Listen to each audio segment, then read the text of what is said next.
Assalamu alaykum. Kitap o'qish munbiri Avlodlar torbetiga xush keldingiz. Diqqatingizda dangliq olimimiz marhum Abdushukur Muhammad Iminning Men va mening xalqim nomli asarining davomi. 18. bob. Hayotliq daryosi bir xilda oqmas, quyoshmi tunlarda zaminga boqmas.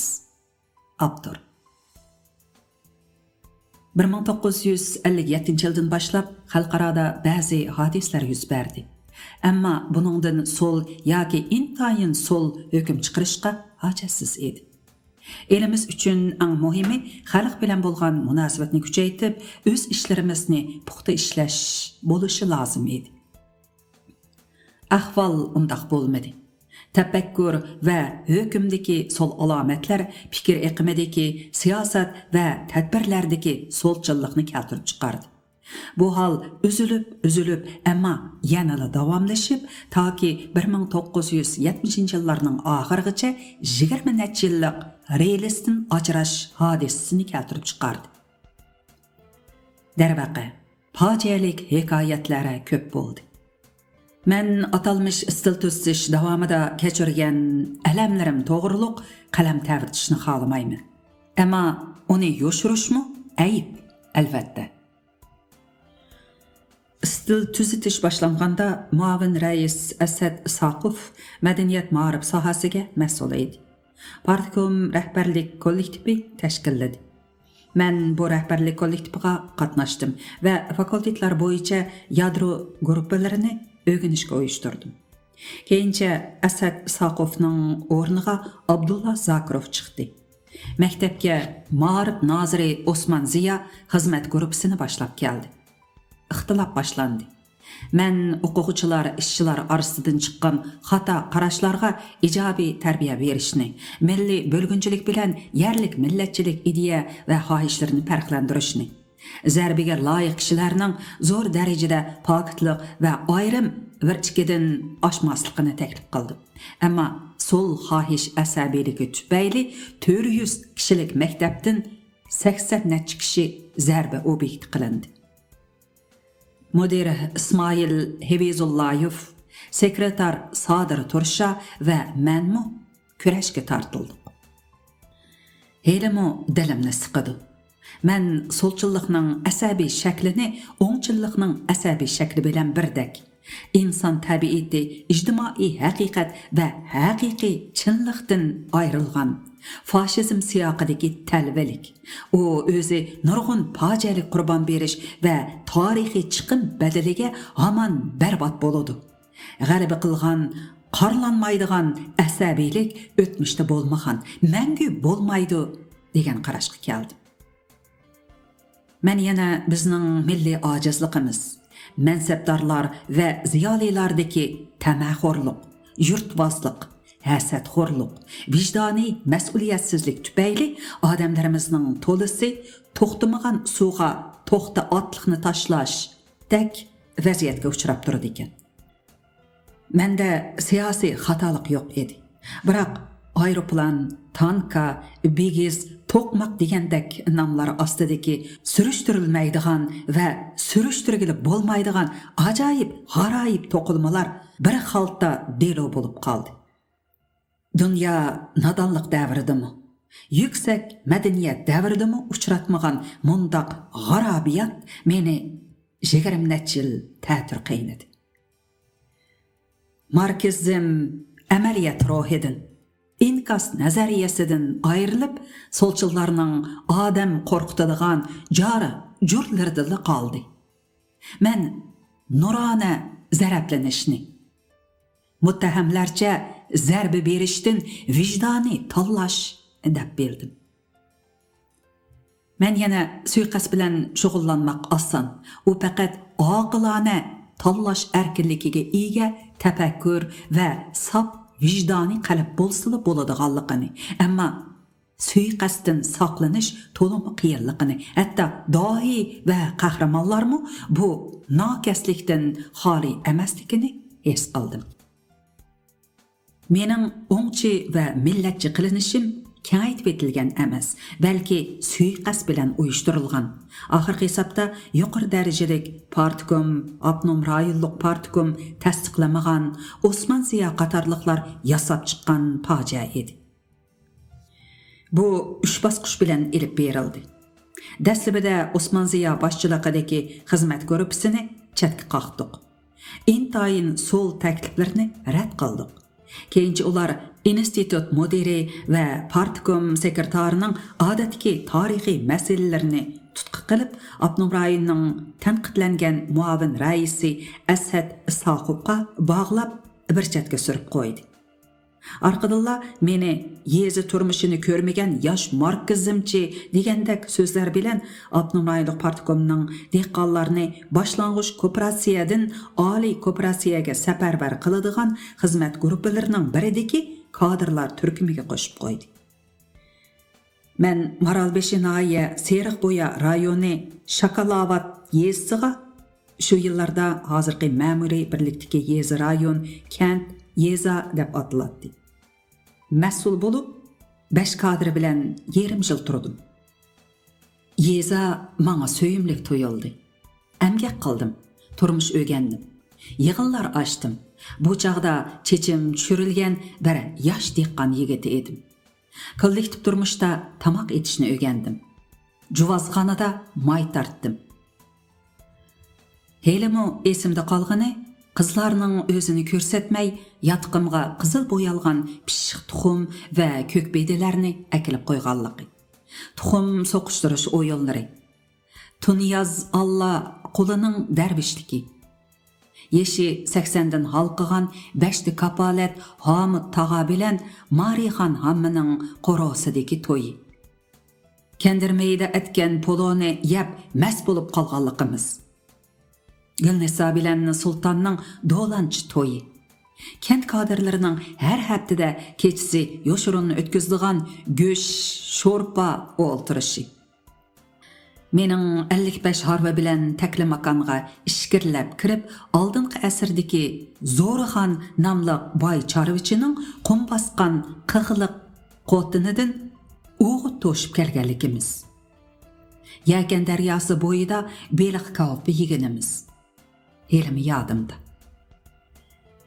Men bu voqealardan yolg'on chechaklari, tarim bo'yida to'y qatorliq 2 hikoya yozdim.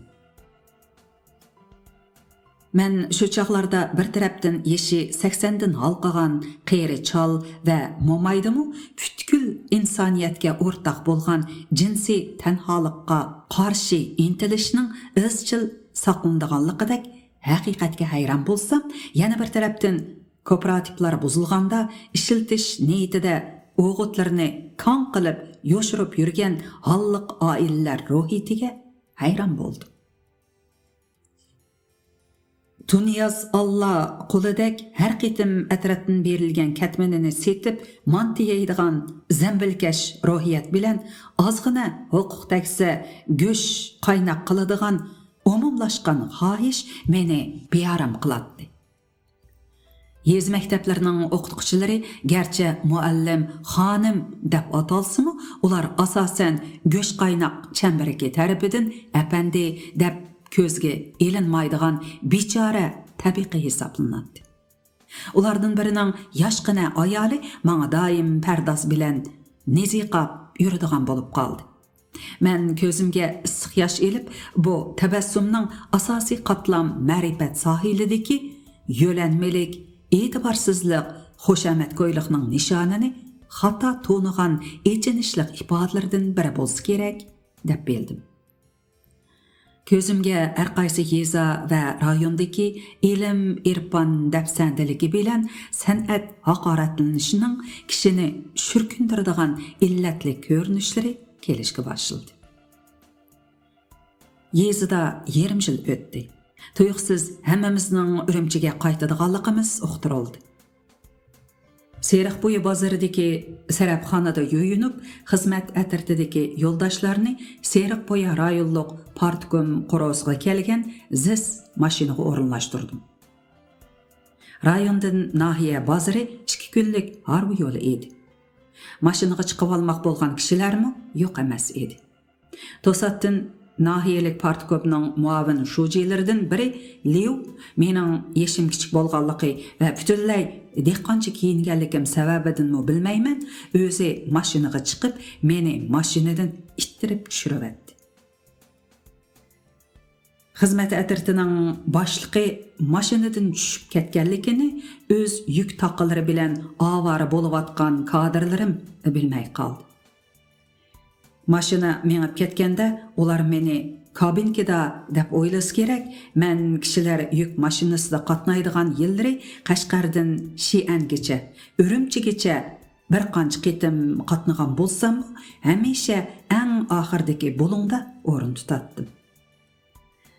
Darixa, molli bo'zak bo'lib qolganimga. Mashinadan qolganimni ko'rgan qomatlik rayon boshlig'i ismi esimdan ko'tarilibdi. Nailik partkomning muavin shujisiga lamjim deyolmay qoldi.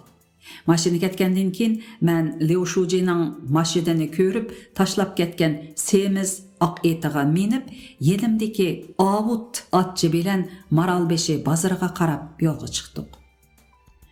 Ovut atchi qanday chilanrang etini Leo shujining oq etidek yaxshi baqqan edi. Biz kent rayonlar aralab bir qo'nib Maralbeshiga kirdik. Bizni nahiyalik partkomdan İbrahim Shuji kutib turgan ekan.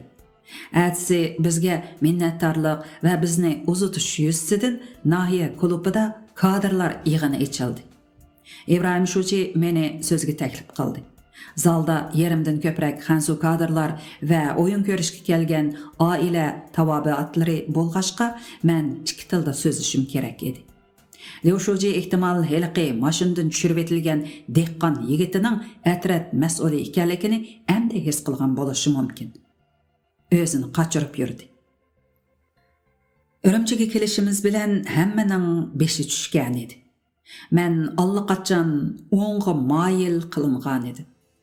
Kechikmay institut moderi İsmail Evezullayev, institut partkomning sekretari Sadir Turishlar kurashga tortildi.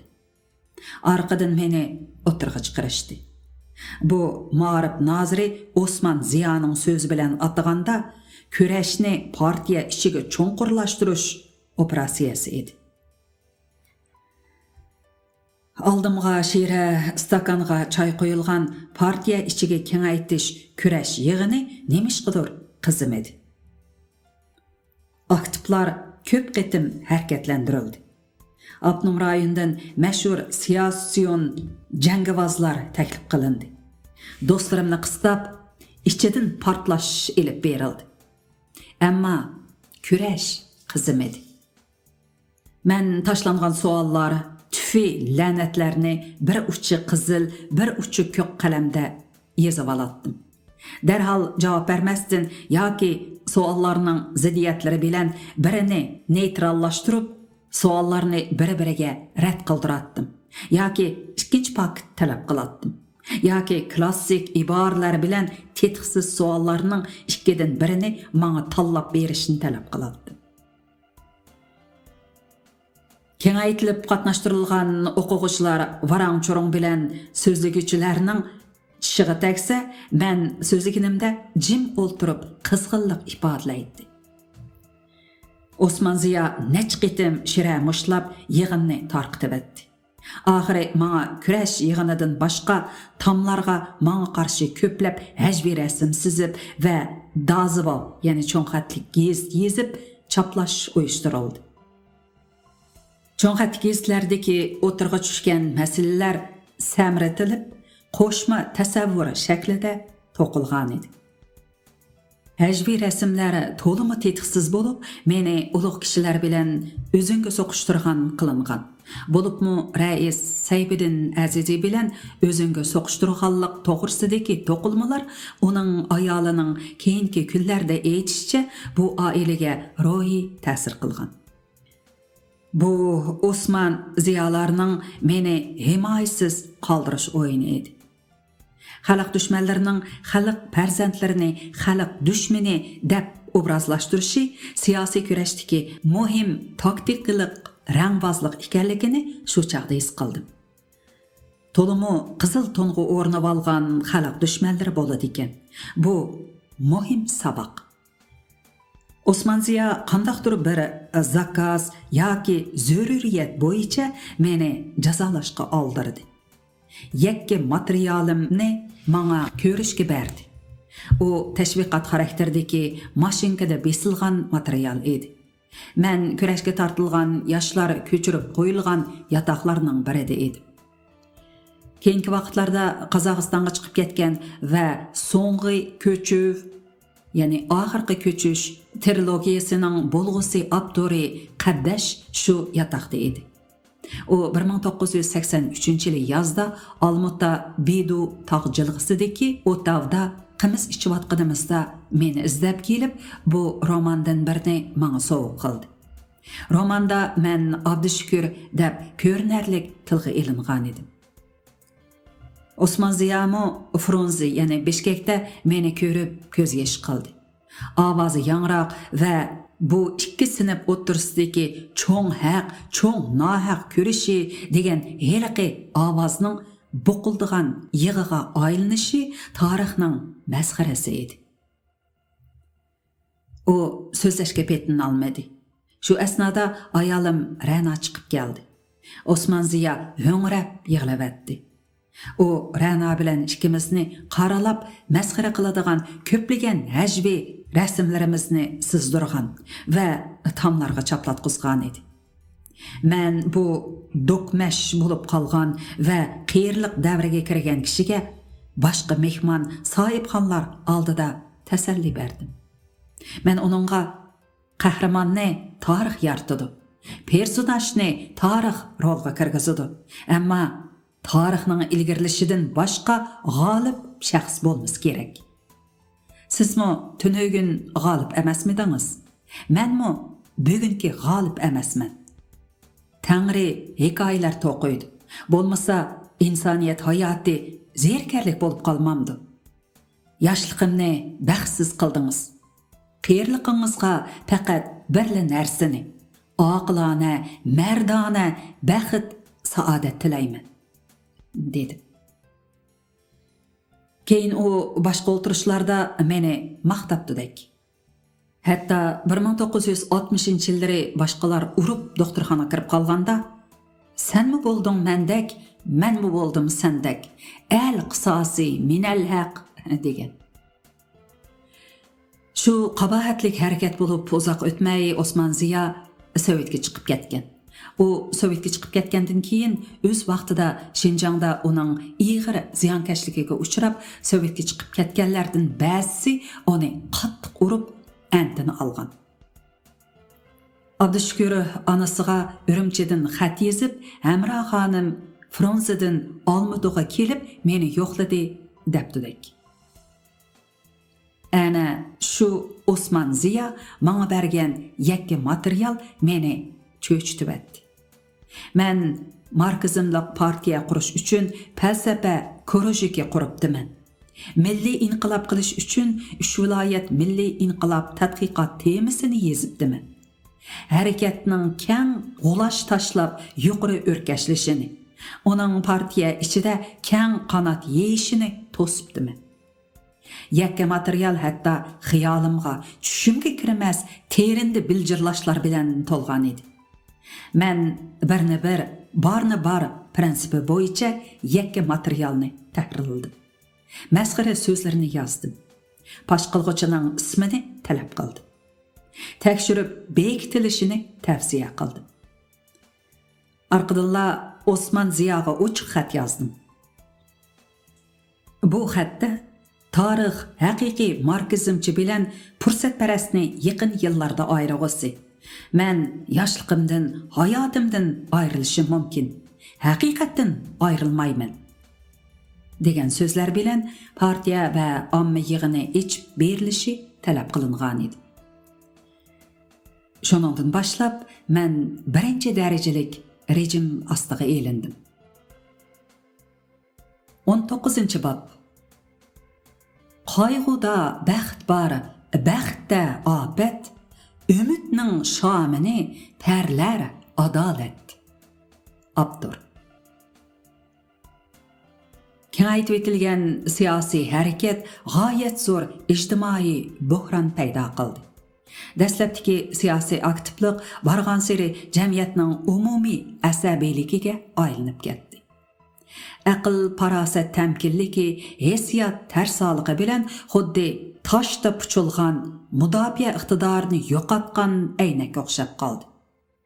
Talvilik haq, nohaq atalmalarni o'lchamsiz, quruq va g'ayri mavjud lozungga aylantirib qo'ydi. Sabdoshlarmi bir-biriga olvostiliq gumoni bilan qarashga boshildi. Cumhuriyet kishilari xotirjamlik shartidan ayrildi. Zarbiga 4 xil kishi uchirdi. Real yoki tarixiy masalasi bo'lganlar. O'z-o'zidan qo'rqib, tamtirab qolgan yavash, oson bo'zak bo'lg'uchilar. Fursatparastlik yoki masalalarni yoshirish yuzidan varqirab, jarqirab, boshqalarning tishiga tegib, bir-birini tishlab tortib, so'rab tushish taqdiriga uchirganlar. Gunohsiz aql va iroda egalari. Adiblar orasida 3-xildikilari ko'p bo'ldi. Ularning cho'jisini ko'zda sanab ko'rganimizda alohazal hammasi bir-birini tishlab tortib, laylatmaga kirib qolgan. Meningcha Rais Sayfiddin Azizi shoir Teyibjon Eliyevdan boshqa hech kimni qutqizib olishga qo'l uzatmadi. Teyibjon Eliyev Turpanda necha oy turmush o'rganish bilan qaytib keldi. Ziya Samidi, Ablay Rozi, Batur Rashidin, Davud Turahmat, Yezigrik alimi Muzaffar Azizi, Patigül Sabitova, Chuynan Jangabayev, Qabdash, Tursun Sabit, Xalisxon Qodir, Abdurahim Ahmedi qatorliq bir qator talant va bilim egalari Sovetlar ittifoqiga eqishga majbur bo'ldi. Ölgen ve ölüp algan yaş notlardan qaysisining alma, şaptıl köçtü ekanligini ulardan xabardor kishilar bilishi mumkin. Umumyuzlik sulhulluq 1950-yillardagi qahatchilikni kuchaytirdi.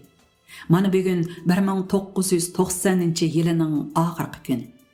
Men ayni yillarni asliginimda yaqinqi 10 yil ichida natija qozongan adib olimlarning ayni yillarda zarbilanganlari xeyli cho'ng salmoqni hosil qilganligidir. Agar ular 1960-yillarda natija qozongan bo'lsa, vatanimizga qanchalik manfaat beradi deb armon qilaman. Mana hozir ulardan Zunun Qadiri, Ahmad Ziyoyi, Pattarjon Muhammedi, İbrahim Ömer, Teyibjon Eliyev, Zikri Albatta, Abdikerim Xo'ja, Mahmud Sabit, Yasin Xudoberdi, Iminov Hamidlar ko'z yumdi. Solchillik Cumhuriyetimizni menga silkinish kasaliga giribdor qildi. Tarixiy nuqtadan butkul badkorlik uning ustiga nativan teniga tushdi. Hozir biz haddidan eshib ketgan nopus qiyam tashqini bilan 1950-yillardagi pok ruhiyatning o'rniga bulg'angan fursatparast ruhiyatning avjarab ketganligidan cho'chiymiz. Bu ikki falokat helamo Cumhuriyetimizni bearam qilib, tushida jo'ylaydigan qilib turmoqda. Osman siyog'i yezilgan uchuq xatdan mening yotgan ko'rpamni elib emgak lageriga berishimgacha bo'lgan orliqda aslashga tegishlik 3 vaqa bo'lib o'tdi. Uning biri ota-onamning meni elib ketish uchun kelish-ketish aeroplan bileti elib Fransiyadan Urumchiga kelish edi. Ularni Sayfiddin Azizi o'zi otgan keyik go'shini sovg'a qilib kutdi. Manga ular bilan birga chiqib ketish ruxsati berilgan edi. Men ularga jiddiy kurash, haq, nohaq orlashib ketgan qismat orasida ishni yerim yo'lda tashlabla chiqib ketsam, nomardlik bo'lar deb o'yladim. Bu otam bilan eng oxirgi uchrashuv bo'lib qolishini xiyolimga keltirmagan edim. Biz birga ko'cha aylandik, suratga tushdik. Onun yavaş, zarbi qismat ichida pishqan keyinki didorini ko'z oldimga keltirsam, ko'zimga liq yosh to'ldi. U do'sti Xoliq Soqi bilan boshqalar bilan mung'dishib, ularnikida qongan. Aslida vaziyat tinch bo'lganida ular Urumchiga qaytib kelish niyatida ekanligini, hozir vaziyat mislsiz qalaymaqanligini aytgan. Atanam qaytgandan keyin mening jazolanganligimni anglab, atam 1961-yili noyabrda olamdan o'tgan. Men bu xabarni to'limi kechikib angladim. Yana bir vaqa bizning Po'lat davlashga chiqishimiz bo'ldi. Biz butkul madaniyat ma'rif sistemasi bo'yicha sho'r jilg'a Janchenzgoga berib rodik o'ladik. Men maxsus kishi nazoratida dastlab gami qo'lladim, keyin rudi qazdim. Ondan keyin tuz pech deb atalgan teran gamini qo'lladim. Rudi qo'llaganda mening va nazoratchimning kunlik normasi 2 kub metr rodi edi. Nazoratchi meni qo'lutib o'zi tizatdi. U ba'zida toshni aralashtirib tizatdi. E'tiroz bildirsam, ishini qil deydi. Tuz pech 2-3 metr teranlikdagi og'zi tor, qo'rsqi keng ko'zi edi. Sho'r aralash seriq to'puluq edirga qo'lgan mushu ko'zilar biri erkinlik dunyosi edi.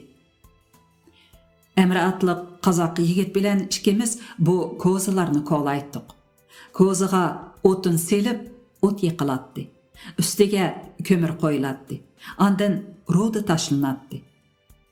Kunlab o't yenib, o'chib, sovug'anda yana ustidan boshlab shahar, dashqallar tozalanib, ostidan erigan to'mir elib chiqariladi.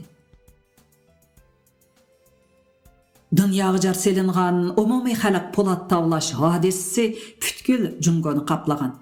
Qashqar hotellarda bog'lar, yo'l bo'yidagi teraklar qolmagan. Rodini necha kunlik yo'ldan to'shib, dehqonlarga qo'l qanot bo'ladigan ot uloqlarning to'lisi o'lib tugagan.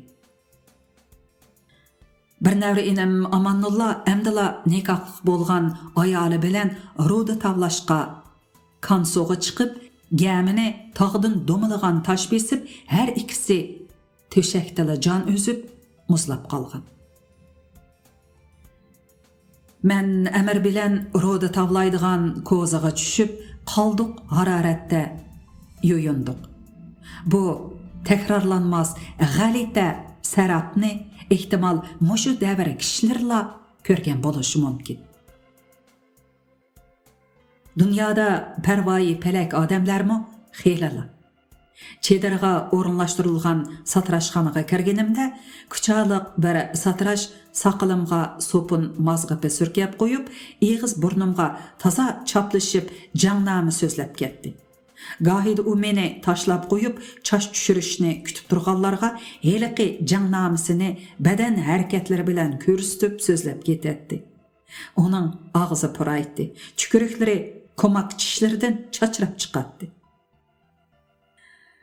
Po'lat tavlash oxiri odam chenoqtirish bilan g'alaba qildi bo'lg'ay.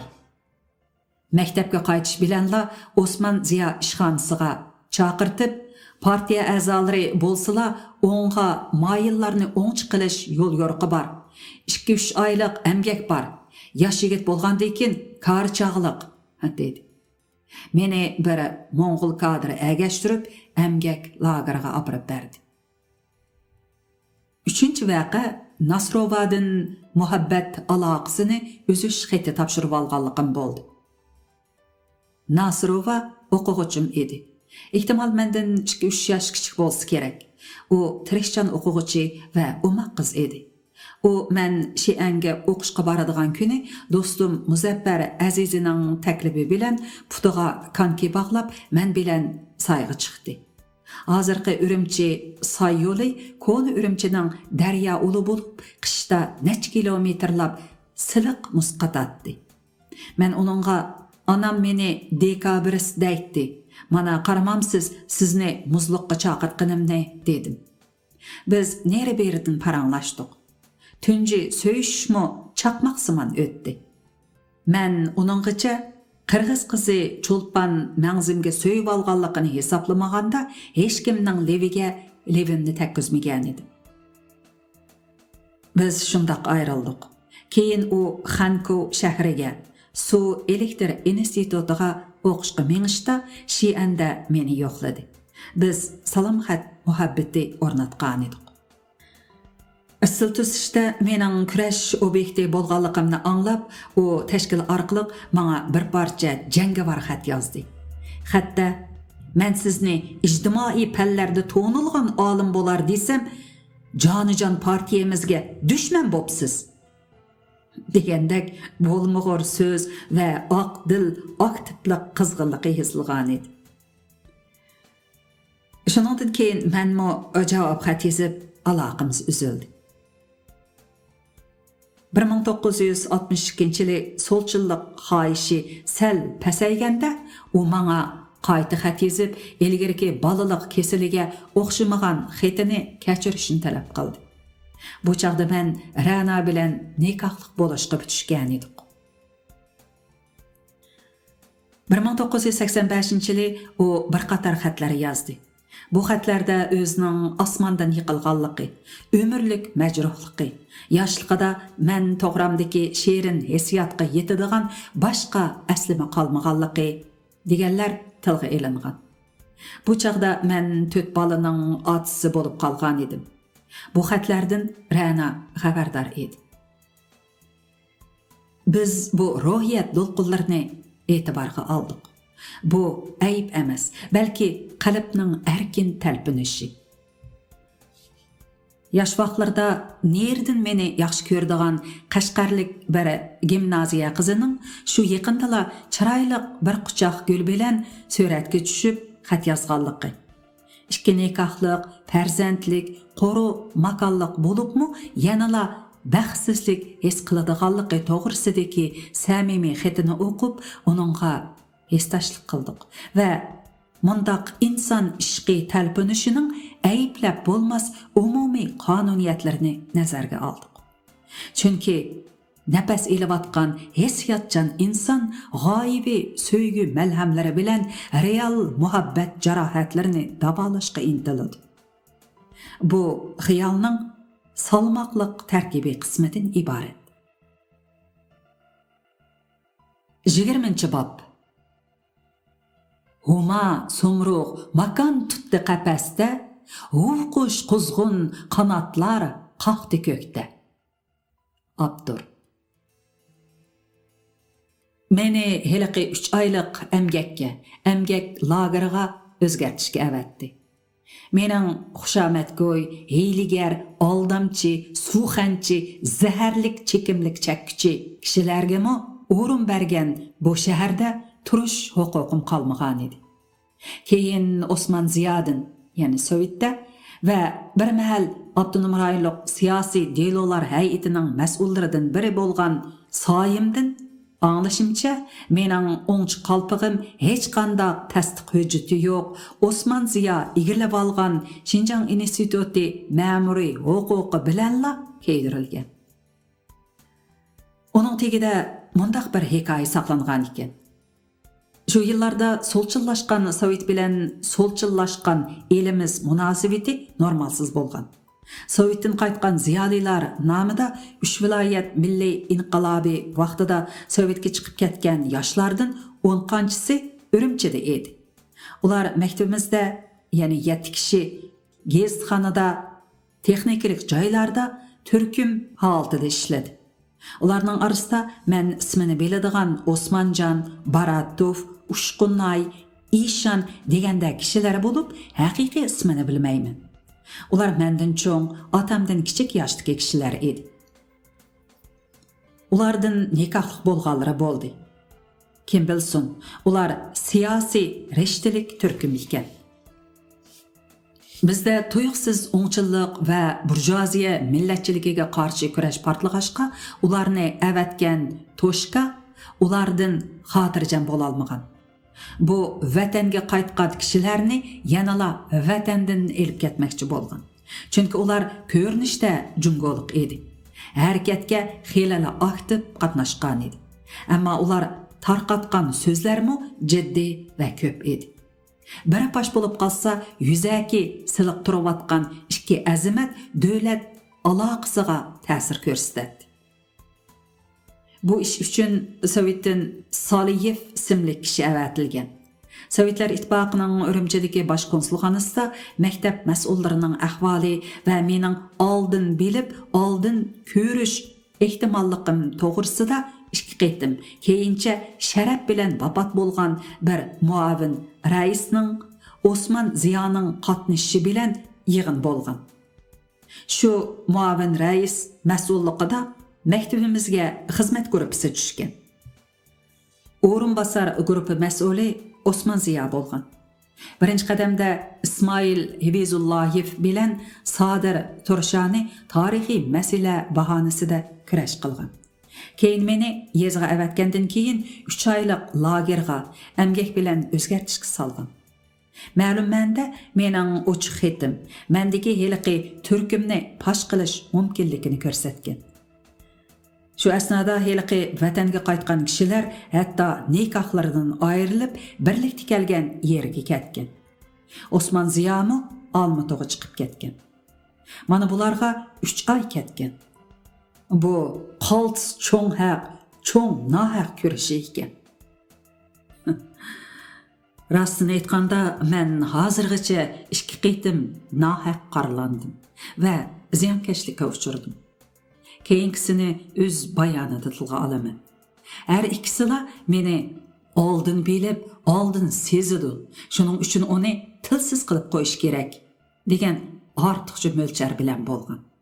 Bo'lmasa meni jazolash to'g'riliq markazdan hech qanday ko'rsatma berilmagan.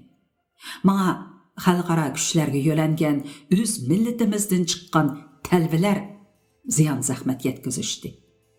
Ular jamoat fikriga qarab, xolisi o'ng, xolisi so'l qilib sizishdi.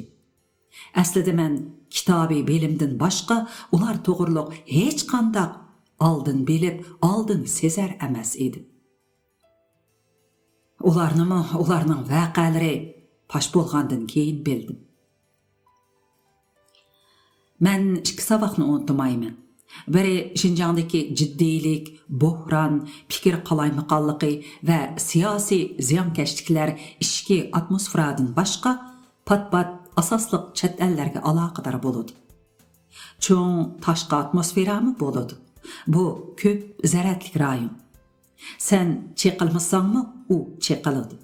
Meningcha Chestani Ilikbek rivoyati bilan xalq ichidagi payshanba kechasi sirtqa chiqmaslik, bu chaqda oqsoq cho'loq jinlar quturaydi degan afsona reallik qimmatiga ega.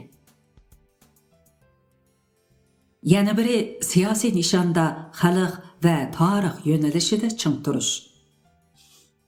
Partiya a'zoligidan halqib ketgan har qanday siyosiy faoliyatga aralashmaslik. Bu mashtak darhol qizib, darhol soviydigan bevafo sohil. Xo'sh, shunday qilib meni Mo'ng'ul yigit emgak bilan o'zgartish lageriga olib berdi. Meni tizimladi. Hech qanday delosizla bir ilik qog'oz bilan qurolliq soqchilar gumon darhogiga band qilindim. Bo'ynimga nomeri esig'liq holda uduldan yondan suratga tushgunimda vafosiz dunyo beshimga kiyildi. Gerçi haqiqat va tarix orqinini bilimdan baribir tortib olishga bog'lagan holatda bo'lsa-mu, men teran quduqqa tashlangan edim. Heliqi suratlar, soqchilar va lager kiyimi qechib ketmaslikim uchun edi. Demak, men o'z xarakterimning aksicha qismatga duch keldim. Keyin bilsam, aramizda mendek nohaq band qilinganlar ko'p edi.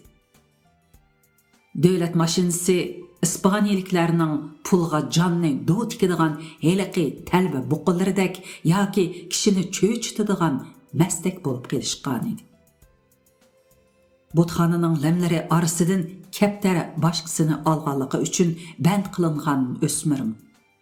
Sopi işandek rayiş yürüp bir qitim bölüm başlığı bilen takallaşkan hizmetçi mi? Ko'cha lükçiki mi? Ağzı bezep javıldak mı? Qeyri мәзін mi? Bu yerden tepilatdi. Tasavvur qilish mumkinki, butkul millat va butkul davlat miqyosida bu bo'lmag'ur hodisiga mubtalo bo'lgan yuraklar oz emas edi. Gazarmalari to'lib, chedirlar, gamilar, satmalarda jazo lagerlari ür qopishdi. Shular qatorida menmo bo'ynimga nomer taxtisi esilib, chechim tushirilib, qora tizimlik ichiga xatlandim. Meni tizimlig'uchi shu tapda meni dunyoga o'shiqcha yaralgan gezanda deb to'nisa, uningda nima gunoh? Butkul jumhuriyat ig'ir qizitmaga duchor bo'lgan. Men dastlabki tomoqni yeya olmadim, chunki men qoch-qo'shq elib kelmagan edim. Hozirgacha o'zining insoniy fazilati xuddi quyoshdek jilvilantirib kelgan jonijon do'stim. Men uchun millatimning vakili Kerim Rahim oldimdan Xizirdek chiqdi. U menga bir jup cho'ki bilan bir chini berdi. Shundan boshlab uning bilan jafoliq necha o'tkaldan billa o'tib kelyapmiz. U 1980-yillarda Kompartiyaga a'zo bo'ldi. U menga mening oilam bor, yo'qlab turadi. Ota-onamning uyi bor. Qarindoshlarımның uyi bor, o'zimning uyim bor. Sizning ota-onangiz bu yerda emas. Siz yakka yegani edingiz. Mana endi helim divani bo'ldingiz, dedi. Ko'z oldimga mehribon va yavash ota-onam keldi. Ular chet elda. Ularmi tanho? Mening ikki do'stim Muzaffar Azizi Qashqar orqali O'zbekistonga chiqib ketgan. Sharifiddin Umar bo'lsa, shuncha talpinsammi, menga bir eg'iz salom so'z avatmadi. Men u Toshkent universitetidan qaytirib kelinib, o'qishi boshida uzib qo'yilganda, hatto toki men bu lagerga kelguncha uning yemak-ichmak pulini oyma-oy berib turdim. Başqa o'quvchilar o'qishini tamomlagandala, uning maoshi berilishga boshladi. Hozirmi butkul chamadan, kiyim-kechak, foto aparat, garmon va zoyumlarim, kitoblarim uningga omonatga qo'yib qo'yilgan. Uningdan yaqin kim bor? Tanholik. Ra'no go'zal qiz. Uning hikoyasini ayrim yozaman. Uning bilan texi rasmiy ishqiy aloqamiz ochiq tiklanmagan. Uning ustiga men chochlari tushirilgan mahbus kiyimi bilan uning yuziga qandoq ro'bro bo'la olayman. Kerim Rahim menga Tangrining mehrini yetkazgandek bo'ldi. Ammo men burunmi, keyinmi uningga do'stim Sharifiddin Umarga qilgandek manfaat saxovatimdan o'ndan birini beg'ishlay olmadim. Dastlabki tizimlangan joy yanada dehqonchilik maydoni bor edi.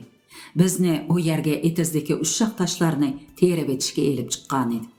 Tuyuqsiz Ra'noning parizat jamoli bu etizlar orasini yerib o'tgan tosh yo'lda paydo bo'lib qoldi. U mening bu yerda ekanligimni bilmaydi. U meni bayqug'icha men yenimdagi do'ng'oq qariyag'ashga chiqib oldim. Atrofda mo'kingidek yer yo'q, ham biz yiroqroq ketishdan cheklangan edik. Uning bo'ynida oq nepiz, elma to'qilma yog'liq, dal do'ng'oq qariyag'ash tövidan o'tib ketganligini ko'rdim. Semot yo'ldagi egiz pashniliq oyoqning taqildishi va uning paqalchig'iga tushib o'ynab turadigan ikki o'rim so'mbol chechi ko'zim tegidan o'tib ketdi. Shu kuni xeyli uzungacha uxlay olmadim. Qora daftarga qora nomer bilan tizimlanish, tonish do'stning emas, notonish ulfatning chiqishi, Ra'noning mendek helim divonining ko'z qira ostidan mag'rur o'tishi xuddi palchi oldidagi 3 pal teshidek oldimda tizildi. yol ochiq, yaxshilik bor, dedim ichimda.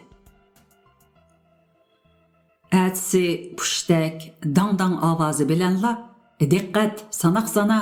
deydigan ciddi hayatqa kirib ketdik. Bu 2 yildan sal ortiq davom qildi. Qatarimiz ko'payib, kemiyib, yo'tkilib turdi. Darvaqa bundaq raportdan mahrum qilib, manrabukka ketganlarmi az bo'lmadi. Bu 2 yildan ortiqroq vaqt jamiyatda tabiiy ofat va qahatchilik yuz bergan, kishilar qariyag'ash tangichilarini yeyishga majbur bo'lgan, boy nahiyasida ocharchilik va ochliqdan qirilgan yillar bo'ldi. Bu yillarda bizmi qizil supurgi qo'noq yarmisi, donliq bug'doy, guruch yedik. Men davatgan bu ochliqlarning har biri 3-4 oy bir xilla yeyilatdi. Guruch yeganda nonmi, oshmi guruch. Boshqa donliq unsiz ziroatlarni yeganda shu betila qayintib yeyilatdi. İç sürüş Azrailning asosiy simfoniyasi bo'lib qoldi. Bir guruch qo'ymisi, ya'ni neni uchun bir-birini o'ldirganlar bo'ldi. Meni dastimida bir qanchisi bu yigit o'lib ketadi deyishgan. Degandek o chaqda tolumu o'ruq, uchaylarim maysiz edi. Yoshlik bilan emgak meni asta-asta gavdalik qilib bordi. Men nohaq ayiblanib, begunoh jazolanib atatdim. Ama men noqul, hech qanday xaraktersiz holda emgak men uchun zo'rur deb qaraydim. Şuna hatta men emgakdan ayrilib, tashviq xizmati bilan shug'ullanishga boshlagan chig'imdimi, doim emgakdan bir kun qolmadim va usta ketmanchi ham ko'rakchi bo'lib chiqdim. Bir etishimda to'xtamay 1500 qitim ko'rak otqanimni sanaganman. Qumsaz bo'z to'pi bo'lsa-mu, bir qitimliq musobaqada 23 kub metr to'p qazdim. Albatta, yeriqni o'yib, bir yiqi to'shqiziladigan beliq sirti yer bo'lg'ashqa otgan to'pa tez bir taraf bo'ladi. Saymanni paks tutatdim. Emgakni nafas ritmiga tushirib olatdim. Emgak bargan siri iftixorlanadigan va o'tgan vaqt azobini his qildirmaydigan faoliyatimga aylandi. Darvaqa ojizligan, hamisha kiyimlarim bir kesalchan tardan xoli bo'lmaydigan holatmi paydo bo'ldi.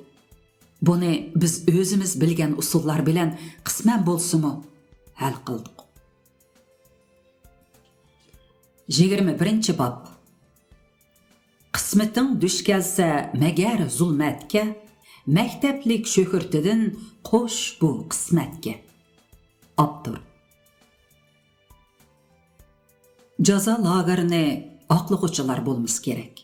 O'xshashla Jungo mutafakkiri Lauzining ofat ichiga omad yoshiringan degan hikmatini inkor qilg'uvchilarmi ko'p tepilmas. Tarix o'z yurishida seni irodangga beqinmaydigan qismatga duch qilganda, uningdan xalos bo'lish umidvorligini orzu qilish bilan billa yana bu qismatningmi umr maktabi ekanligini unutmaslik kerak. Men bu 2,5 yilni Sanjining yuqorisidagi g'arbiy Gobi cho'lligida va Kunas qora bo'g'ra dalasini ichish lagerda o'tkazdim. Biz 150-200 kishilik o'stangchi atrat edik. Harakatimiz yoki tindirib, qondab va yoki ko'lab, tarashlab g'ol o'stang chepish bo'lg'ashqa ilgari oxir 5 joyda gamilarimiz qolgan. Ba'zida tizinib o'ltirib bir kunda toshdek qattiq seg'is yerdan ketmanda 20 kub metr to'p ko'lasak, ba'zida qum seg'is bo'zni 10-20 kub metrlab o'yib mang'atdik. Men bu asmalarda bir qancha muhim voqealar yezib qoldiraman. Chunki bu tarix g'asrab, umidab, ig'ir tinivatgan yillar bo'lg'ashqa, uningdan o'rtaq uchurga ega bo'lganga yetmaydi. Ozuq yetişməsligi bilan əmgək normasining ig'irligi o'tirsidagi ziddiyat kasal va o'lim paydo qilib turdi. Biz milliy atrat bo'yicha xos davolash punkti qurdik. Dastlab Musayev, keyin Inoyatullo Halimi, ya'ni hozir mudir varaj, oliy tibbiy tarjimon mas'ulligida davolash bo'ldi. Halsizlangan 50 kishini maxsus ikki cho'ng gamida yotqizib, Toshkentda chiqqan umumiy gigiyena, ishki kasalliklar qatorliq Ruscha kitoblarni tibbiy institutdan kelgan Turdiyevga o'qitqizish orqali bir oy dam olg'izdik. Shaxsan o'z manfaati uchun 3000 jing ochliq iqtisod qilib xizmat ko'rsatgan salohiyat bilan jazo lageridan xalos bo'lmoqni qasdlagan tamoq boshqurg'uvchini yo'tkitib. Nurdun ismli tungan yigitning eshak harvisi bar dadisining yordamida yigitlarning sanduqlaridagi kostyum, paltolarini bozorlarda sotqizib, shu chaqda yuqori bahoda sotiladigan yemekliklarni keltirdik. O'stan putganda boshlangan suvda beliq ko'p bo'lib, o'stanning bir qishi yorliqqa yaqin edi. Bir kuni sahar o'standan yor elib, suv soy tarafga oqdi. Men yolg'iz edim. Üstümdeki popaykaga to'pi elib bastım. Özümmi boshqalar kelgucha suv og'zida chinqab turib oldim. Qandalgan o'stanga nurg'un to'pi kerak edi. Yigitlar kelishdi. Suvni to'xtatish tas edi. Oxiri o'stangning yor taraf qishini chanab, soy taraf qishini to'sishni taklif qildim. Natijada bu orliqda odam tizida kengri ko'l paydo bo'ldi. Ondan keyin aldirmay o'stangning buzilgan qishini o'ngshidik. Bizga qolgani bir ko'l bo'ldi. Biz keyingi kunlarda sevatda beliq suzdik. Beliqlar bak cho'ng bo'lmasimu bir g'irishdan oshadi. Qashning yor olgan tarafi yomg'irdan boshqa suv ko'rmagan bo'zliq edi. U yerga qo'g'on, tavuz, o't yaş terdik. Qo'g'on, tavuz va o't yaş ocharchilikni kesadigan 3 angushtar edi. Keyin shu yorliqqa laxmilar ko'lab ko'chib keldik. Bu qitimqi laxmilarni men planladim. Uzun koridorliq o'yilgan yer ustiga yerim kesak tam qo'pirib, tam mash bilan yotoqlar ajratildi. Cheksiz yolg'un va so'gatlikdan har kishiga birdan zambil shaklida to'qilgan chiviq karvat hozirladik. Qishliq so'ksoklar tog'dak dövelendi. Qo'g'illar pishish oldida o'stan qurib ketdi. Suv beshida qir ajdaho daryosi to'smisida suv bor edi. Hammamiz bir kun balgicha suvga cho'kib, to'smadagi pastlab ketgan suvni doz chelakda o'stanga to'kdik. O'stan o'yilib ketganda kimdir biri qatlab ostiga solgan gelimini yoydi. Biz suvni gelam ustiga to'kdik. Shunda qilib oxirgi suyiga qongan qo'g'on, tavuz, o't yashlar o'xshab ketdi. Bu jazo maydoni ko'ngli yaxshi atrat boshliqlari Abdurahim Armidinlarning ma'qullashida qahatchilik dunyosidagi bir qadar to'q joyga aylandi. Ruhiyatdagi ochliq engini azaytish uchun bir qitim xuloslash yig'ini ochdik. Bu amalda bir qitimliq yaxshi yeyish mashrabi edi. Qo'rimi cho'p, qo'g'on, tavuzdan tashqari shu jangaldan töge qimizmi tapdik. Kerim Rahimni yo'qlab kelgan ayoli o'z ta'sirotlarini so'zladi. U o'zimi shaharda yerim osh edi. Keyin usullar o'ynaldi. Shu asosda san'at atriti tashkilladik. Ayolchi yasinib o'ynaydiganlarmi tepildi. Bir qancha ish esimda. Rasa qahatchilik yillari onamdan bir posilka keldi. U qo'y uchiga qachilangan seriq may va qo'rg'an mayliq go'sht edi. Menga mushu muhitda qo'y meyi yurakka davo edi. Balalar bir non, bir bo'loq chaqmoq qand uchun sandık çaqıdığan, hatta ketmen bilen beşiğe salıdığan çağda bu posilka bana bir xatar edi. Ahir bunun mu çağrısını qıldım. Yemekliklerini yatqan yerimning ostidan bir o'rak ko'lab, ustiga sapsiz zapas ketmen qo'yib qo'ydim. Kundilik oziqlanishda doim uni ichib turg'ili bo'lmaydi. Shunga bir haftalikni jinchiroq ostidagi chiroq pay qilgan qochig'i selib qo'ydim. Hech kim bu ochiq xazinani bayqay olmadi. Bir qish yiroq joydagi so'gatlikda zambil to'qiydigan bir guruhida amgak qildim. Bir qanchamiz chiviq kesib, uni yudib kelatdik. Bu yirtqich hayvon yo'l o'qidigan odamsiz to'qayliq edi. Zambil cho'ng chedir ichida cho'ng mashka chiviqni qaqlab 4 joyda to'qilatdi. Biri kichkina oshxonamiz, 2 oshpaz bor edi. Yotoq muzdek sovuq bo'lg'ashqa qiynalatdik. Ahiri qayerdidu biri harvi buzilib, ustidagi g'ishni tashlab ketganligini bildik. Hammamiz bu yiroq joydan g'ishni yudib kelib, 2 cho'ng tammash saldik. Yigitlar, bu g'ishni elish yangi o'g'irlik bo'lmasmi? dedi. Men nurg'un odam to'nglab o'lish xavfiga duch keldi. Men umrimda hech narsa o'g'irlamagan. Bu mening gunohim bo'lsin, dedim. Ancha uzun o'tmay meni atratga qaytsin degan xabar keldi. Anlasam bizning o'stangchi atrat boshqa joyga ko'chgan ekan. Dashti bayovanda bir kun mangdim. Birdinla qar ushqundab shivirg'an chiqishga boshladi. Kun qorong'ulashdi. Atrof oppoq qar. O'ng so'l desa 2 dolamni bilaman. Borar yerimni bilmayman. To'nglab muzlagandek bo'ldim. Og'zimga yog'och selib shumib, quloqchamni shimning ichiga tiqdim. Kichkimda odam dastlab chotriqidan muzlaydi deb anglagan. Bir traktor ovoz anglanadi. O'ngga mangsam so'ldan, so'lga mangsam o'ngdan anglanadi. Shamol traktor ovozini ba'zida yiqindala, ba'zida to'limi yiroqda anglag'isiz qilib qo'ydi. Bo'rining hovlashlarimi naganda anglanadi. Mana bu tanholik azobi, tamtirash azobi rasa shivirg'anliq gugumda, notonish cheksiz dalada o'zini ko'rsatgan chaq edi.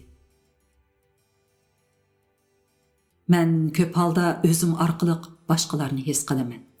Hammaga, insonga bu sezgi o'rtaq bo'lsa kerak. Tuyuqsiz tüp-tüz joydan bir qor narsa chiqdi. U bir dos yondini to'kkala chiqqan odam ekan. Shu chog'da men qor ostiga ko'milib yotgan atratni tepib oldim. Qiyinchilik yillari atrat boshlig'i to'qayliqdan pat-pat keyik etib kelib, saqchilar bilan qo'rda qilib yeyishatdi. Bir kuni meni chaqirdi. Men Kerim Rahim bilan atrat ishxonasiga kirdim. Atrat boshlig'i menga qarab, "Mana buni yeb olgin" deb bir cho'ngchini qo'rdaqni ko'rsatdi. Men darhol orqamdagi Kerim Rahimga qarab, "Sen yeb olgin" dedim. U yeyishga tamshaldi. Men "Boshqa gap yo'qmi?" dedim. Atrat boshlig'i "Yo'q" dedi. Men darhol chiqib ketdim. Kitob o'qish odatim bir xumarliq edi. Men o'qigan kitobimning muhim deb bilgan yerlarining qur ostiga sizib qo'yatdim. Qo'limda qalam bo'lmagan, yangi qalamga erishalmagan vaqtlarimda ko'k yo'pirmoqni qur ostiga qo'yib, ustidan yangidak yog'och bilan sizatdim. Bu chaqda o'qigan bir qancha kitob ilmi esimda. Biz dastlab g'arbiy Gobi cho'liga kelganda, o'tira atrat boshliqlari ba'zida odamni esib uradigan, ularning oilasidan kelgan yaxshiroq narsalarni elib oladigan, shu orqali o'zini ko'rsatib qo'yadigan ishlar bor ekan. Bu ish atratimizda tozalandi. Elim esimda. Bir Qashqun Qozoq bar edi. U yerni quduq shaklida o'ygan yer gumbaqqa solab qo'yilgan edi. Tamoqni yeb toni bilan tushirib beradi. Men kepillik qilib uni elib chiqib ko'p paranglashdim. U nahaq qarlangan bo'lib, qiziqqan, gablili kishi edi. Har qitim tutish kelsa, yana qashqashqa quduq solangan. U oxiri yig'ladi.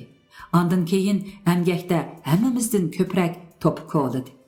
U qichish u yoqda tursin, toqat bilan o'z masalasining aniqlanishini kutdi. Keyingi yillarda men ayolim Ra'no bilan Urumchi qo'shko'rikda ketavatsak, biri paypoqliq kelib meni quchoqlab oldi. U oyg'ini yamitayotgan ekan. U "Men shopur, neft to'shiyman, meni siz o'limdan qutuldirgan" dedi. Bu gapning ma'nosini keyin tushundim. Darvaqa, qechiverish o'lim jazosiga elib boradi. 1961-yil qishda G'arbiy Gobi cho'lligidan Ko'nasga o'tgandik. Bir qancha mashinaga joylashdik. Mashinaning to'rt tarafida qurolliq saqchilar bor edi. Xudo saqladi. Bir muzliqda mashinamiz yenichi bo'lib qoldi. Hammamiz usti-ustiga to'kildik. Ko'nas nahiyasini ko'rganim yo'q. Qora Bug'ra degan joy daryo levidagi ko'ni o'tang edi.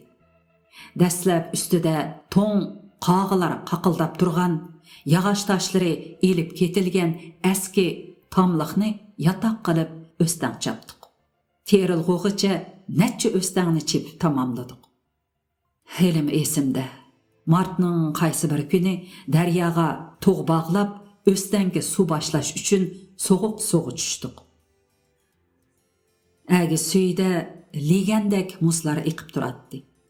Daryo levida bir qancha gulxon, bir dos umach va 10 juvi tutgan shigit. Har qitim suvga tushib, tog' bog'lab chiqib, juvini yepinib, gulxonga qoqlanib, umach ichatdik. Har qitimda 10 odam. Yoshliq buni ko'tirib ketdi. Shu kunlarda Ra'noning xati yo'q posilkasi kelib turdi. U xat yozmaydi, so'zlamaydi, jonga asqatadigan ish qiladi. U ayni zamanda menga g'oyat zo'r tanholik sezgusini yengillashtirguchi aram edi. Uning orqasiga hech qanday xat yozilmagan surati eng yaxshi umid yulduzi bo'ldi. Lagerdan boşandık. Bir top kishi edik. Kirishimning dokumenti bo'lmagandek, bo'shanishning dokumenti yo'q edi. Kim bilsin, piyoda 9 tarog'i kelganimizda atrat boshliqlari Abdurahim, Armidinlar oldimizdan kelib, bir qanchamizni bir do'stining uyida mehmon qildi. Shu chaqdala u qo'liga haraq romkasi elib, "Kechiringlar, sizlar jinoyatchiga o'xshamaytinglar. Biz xeylidan buyon bu xulosiga kelgan" dedi. Xo'sh, bugun mush yergacha o'qiyli, davomiga diqqat qilg'aysiz. Salomat bo'ling. Xayr xo'sh.